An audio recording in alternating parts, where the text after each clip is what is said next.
құдағи десе құдағи өтірік отыр ғой. Мына қыз сізден қорқып жүр ау, ұрып тастайын ба деп. Ұзақтан жүр ғой. Ол түгел менің өзім қорқып тұр. Кәдімгідей біз спортсмен, боксер сияқты ағайын, нағыз қазақтың жігіттері осындай болу керек. Bir қол соғып қойыңыздаршы. Нағыз азамат. Поддержка! Я!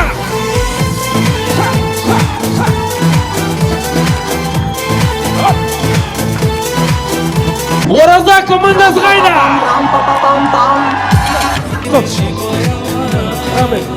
Сіздер клубта жүрген жоқсыздар?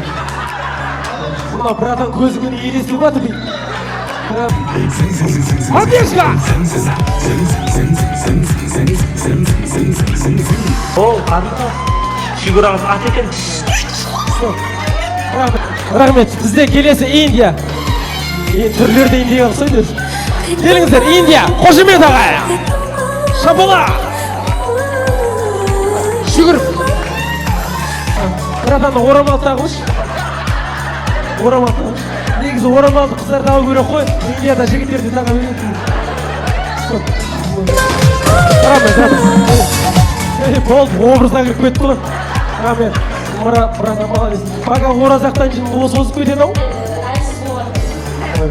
Сізді әлсіз дей ма бірдеңе дейді ғой. Қошемет. Ал.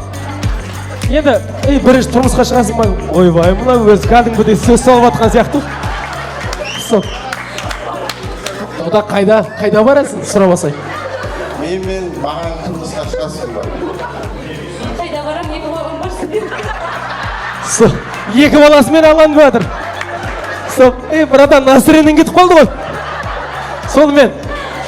Вагондарымды бірге алып қойдым. Ал, атыңа мінгіз. Күлпәш, амансың ба? Күлпәш, жүріш біздің үйге соғып істейікші. Қайтып әкеп ұстаймыз сосын. Қайсы Күлпәшті айтып жатсың? Жәмиляның подругасы ма? Жоқ, Сағиланың несі бар ғой, көршісі. Күлдіргі. Қошемет. Рахмет. Самұрық қайда? Өзенде жүріп бара жатқан екі аққуды көрдің ба? Мына кісіге айтасыз ғой. Бүгінгі той қуаныш, тек қана шапалақпен жансынды емін ағайын. Той құтты болсын.